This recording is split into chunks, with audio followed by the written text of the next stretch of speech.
Full Wasp. So what you want to start with is a gesture, as we practiced before. And your gesture is just a line. And begin, now that you've been practicing all of these shapes, what you're going to begin doing is really lightly sketching the kind of volumes that they represent on top of this line of action. Okay, so I'm going to go with this.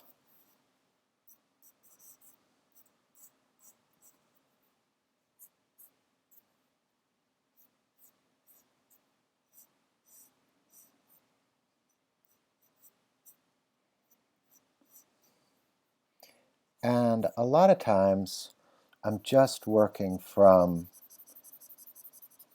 I'm trying to work from these three main masses and establish kind of back and forth between the structure and the gesture. But we're going to try to make this drawing really good. And one of the things that we learned about this shape was that the head was towards the bottom side of it. So we're going to start moving this shape upwards.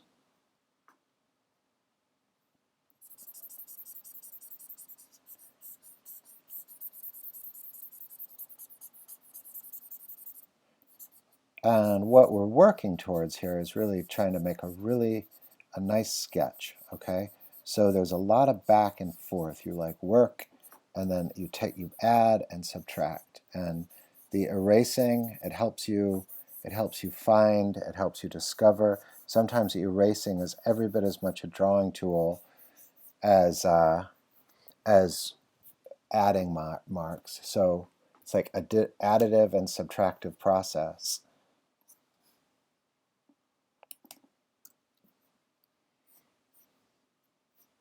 I'm working in a middle value right now. I'm not working dark, and I could be working lighter, but I'm staying as dark as I am for half for you guys. Okay, so then this shape has the stem that goes on it, which comes down to about here. Okay, nice. And out of that comes the abdomen. And I particularly love to establish overlaps in my drawing, as we were practicing earlier, but now we're practicing it with a little bit more of we're practicing it with more of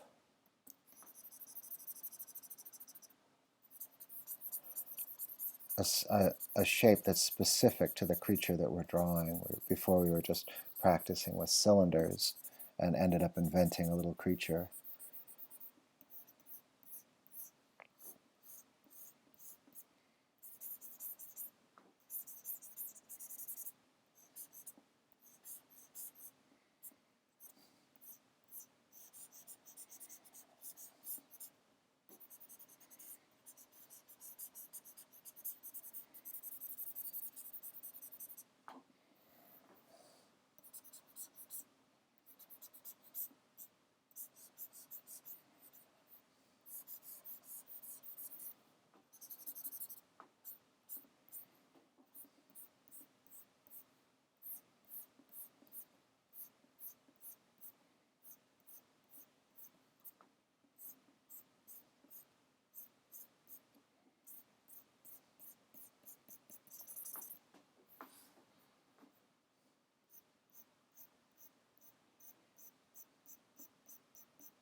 So the way that I'm erasing allows me to still see where those lines would be.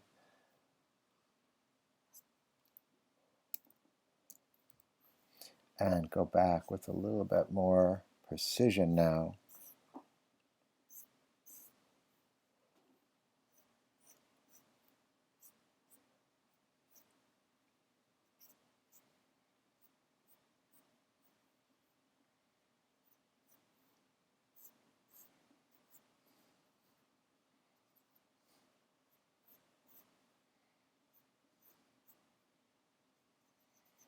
if this is a center line, arrange the antennae on either side of the center line.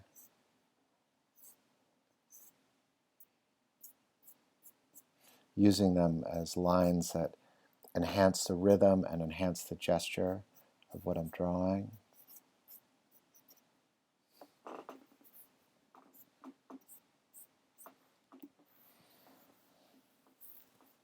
So our first set of feet come out from here, and these are really close to us, so they matter a lot.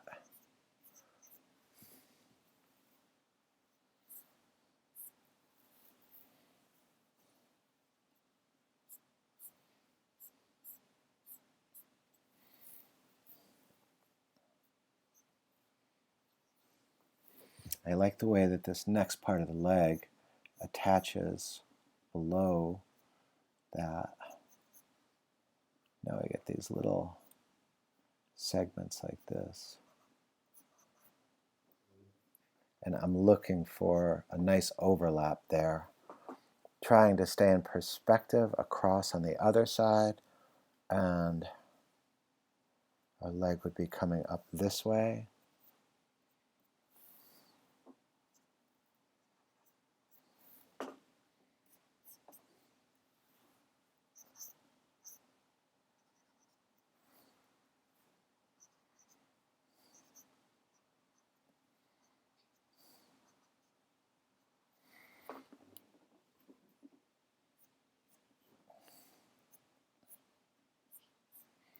Before getting too detailed, I want to go back and bring in cross contour lines because they really increase my sense of volume, especially in these main masses.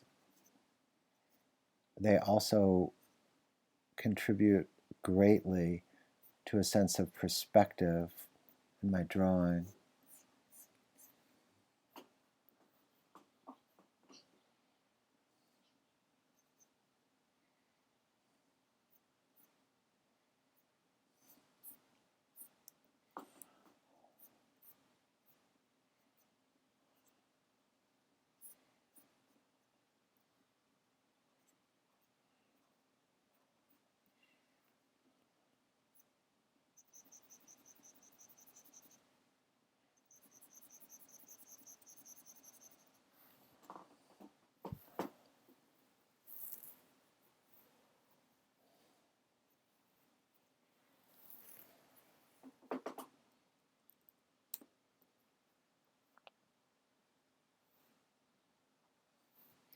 Again, I'm always looking for a perspective across.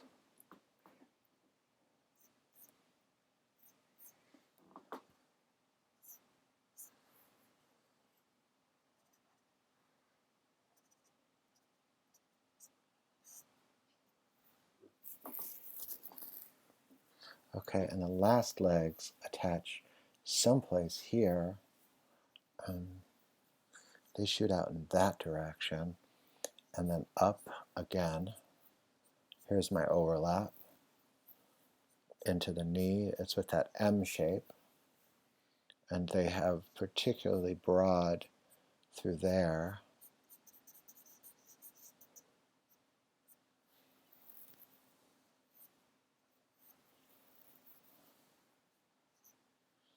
A modified cone.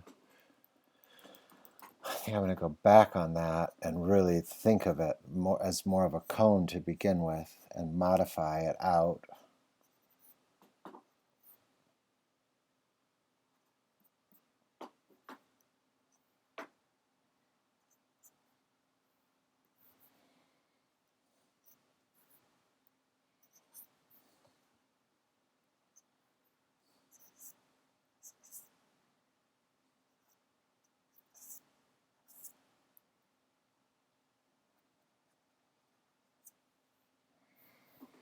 Okay, and then the only piece that I'm missing now are the wings, and I'm going to attach them just behind this, and I'm going to put big circles that they attach to. One, and here's the center line, and the other. And now the wings attach onto this. And the thing about the wings is they're very planar. So there's one wing. And the next one I'm going to send in. I could go the same direction, or I could go the opposite direction. I'm going to go the opposite direction, but I don't think that wings on wasps ever do that, so I'm going to go back in this direction. And it's totally fine for your wasp, your anything that you're drawing, to go off the page. In fact, it usually looks pretty good. Okay, so this is unshaded, first stage kind of block-in is what I would call this. And now I'm going to take it through to shading, okay?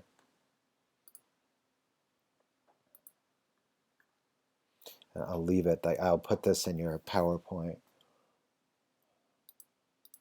So now I'm going to shade it. So when we move into shading, what we're looking for is we're going to try to get this developed with shading and line, okay?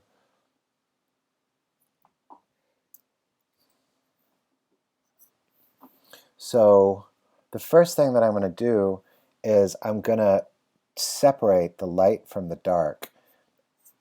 And let's say that the light is coming from on top, and I'm going to work lighter than what I've been working. Too light.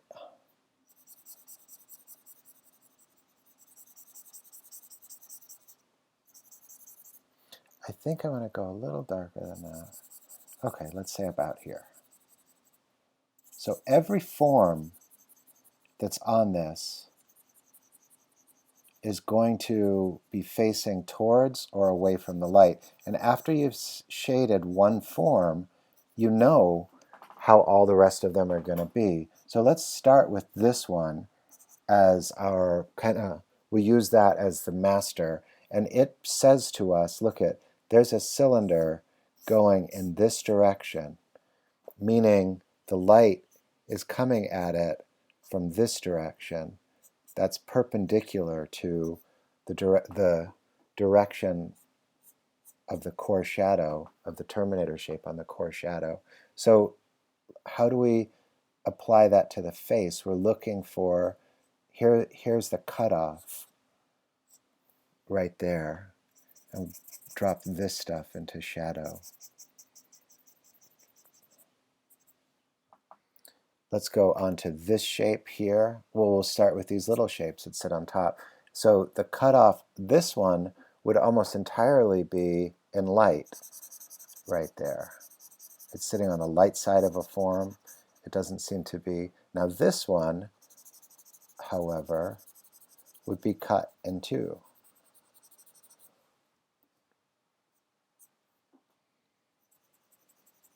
So that's the direction of the light, okay? Okay, into the leg. This leg looks like, I'm sure that this leg would be behind the body and falling entirely in shadow. Unless the light is coming from high enough up here, we might see part of it emerging into the light, like say like that, okay? So then we'll deal with this one in the same way. We'll say we're seeing part of the light on it. Looking to establish the shadow, just to differentiate the shadow side of every form from the light side of every form.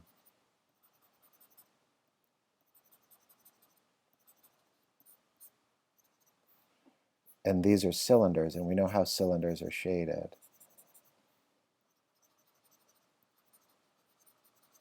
Just keeping in mind your light direction. Now here, this great shape in the background, so the light is coming from this way. That would mean that probably at about that level, this whole shape would fall into shadow.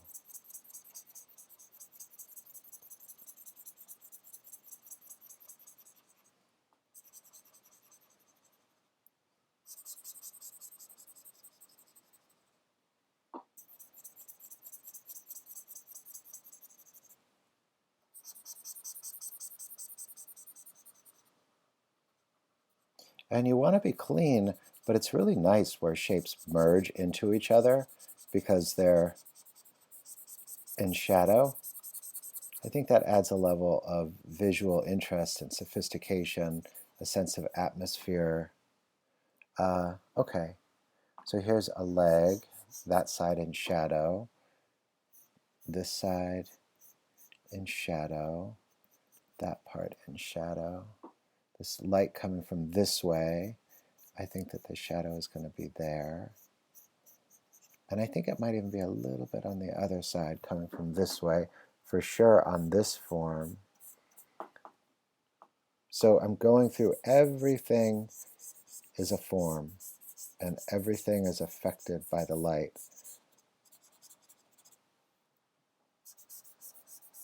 Everything has a shadow side, a middle side, a light side, and the possibility of a reflected light side. So here, the wings, we can see the underside. I'm going to show the underside of the wings, and then that's the top part of them. Form, form, form.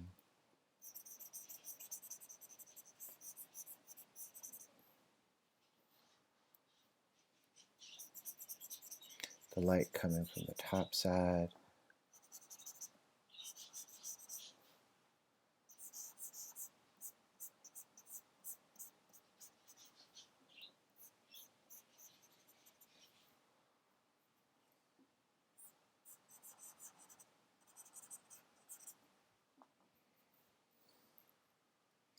Here's a tricky form down here. That'll be in shadow. And a lot of what's happening in here would end up being in shadow.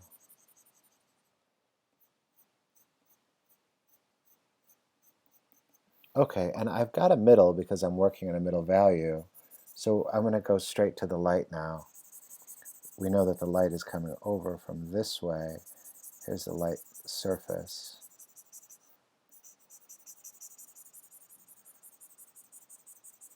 So I'm going to go through and I'm going to put the light side on these forms.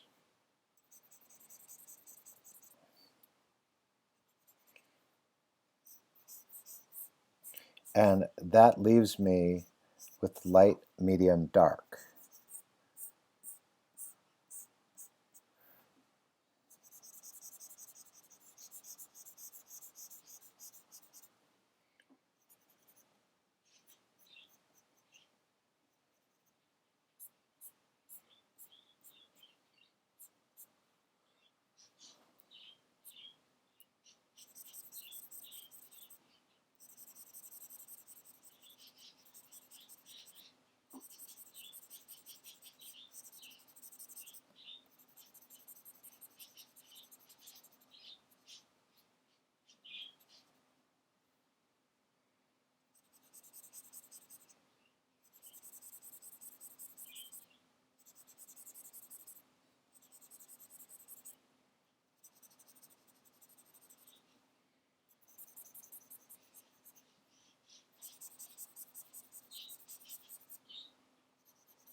Okay, so once we establish our basic light, medium, dark, then we're moving into taking care of details. So for instance, one thing we might do is we might ease this transition here.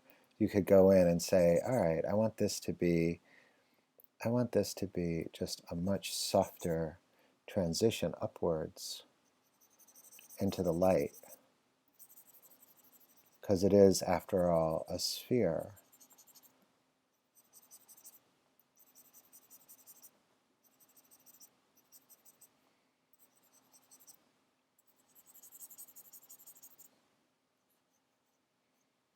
And then it might be really nice to have a reflected light along the bottom of this form, on the bottom of all of these forms. It might be really nice to have reflected light if we think that this wasp is really nice and shiny.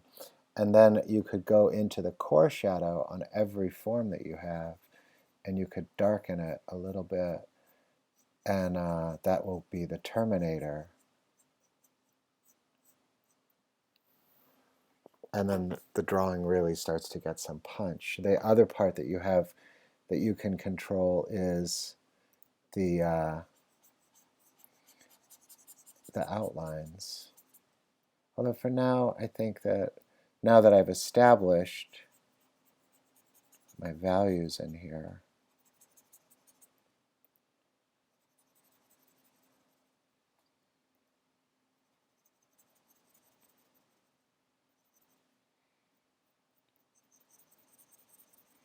easing the transitions and adding a reflected light.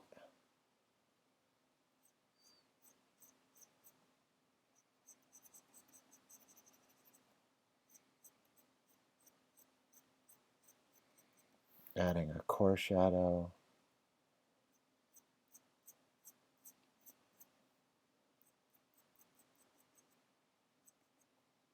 Here's a core shadow, core shadow. You could have a moment of occlusion inside of these cracks where no light can get to.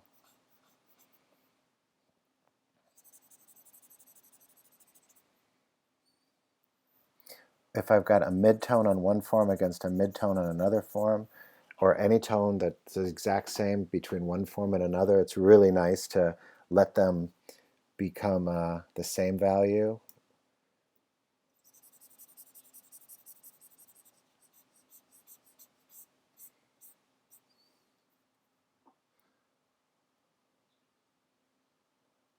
I'd like to transition out of my light much more gently here.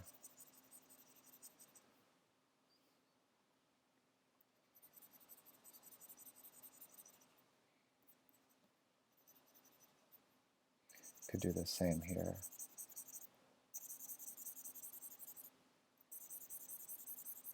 So I make the transition out of my dark more gentle. I make the transition out of my light more gentle.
And so on. This is a great spot for a nice big gradation. Beautiful big gradations really make your drawings look cool, and among other things, but big beautiful gradations create a real sense of fullness and volume, and just smooth transitions where they're justified are really nice.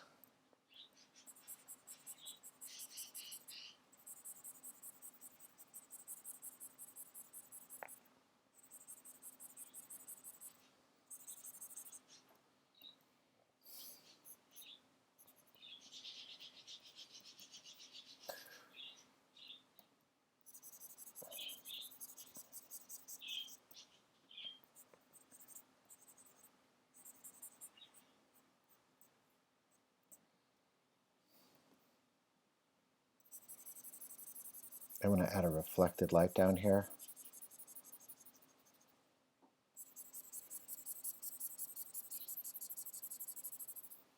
clear this area out.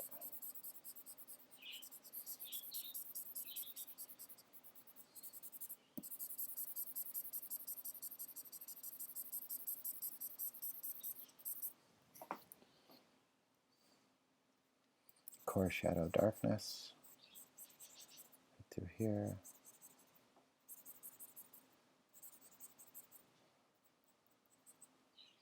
Little core shadow, little core shadow, little core shadow in the detail.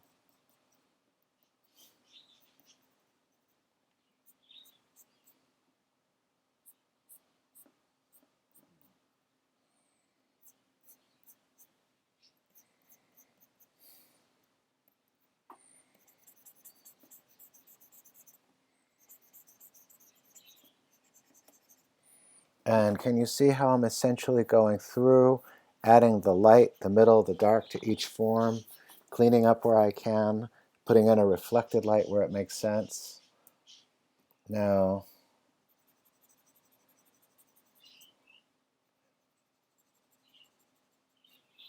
inside the eye,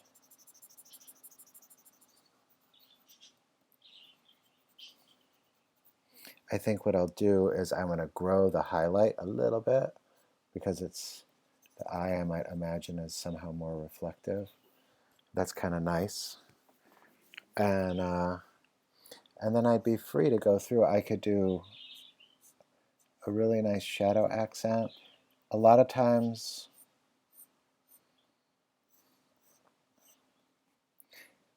the underside of a form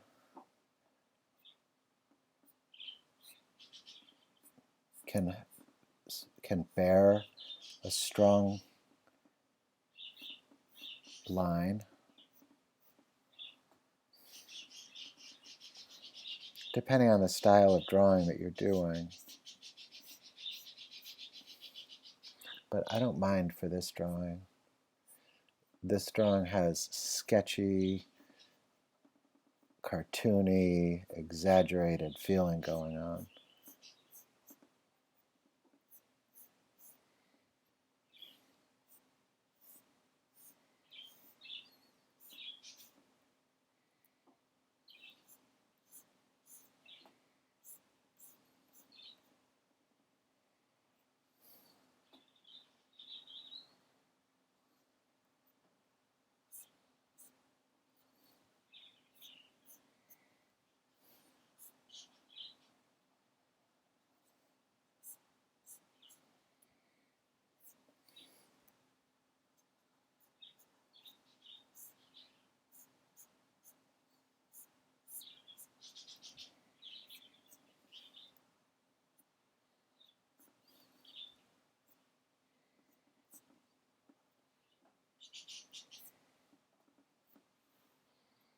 I think a little cleanup in there is necessary.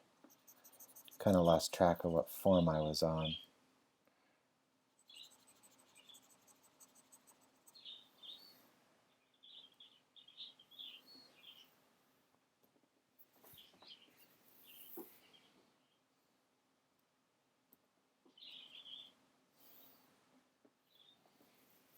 All right, that looks good to me. Cartoon wasp. Be fun to see that on a wall someplace. It's kind of cool. All right, thank you guys.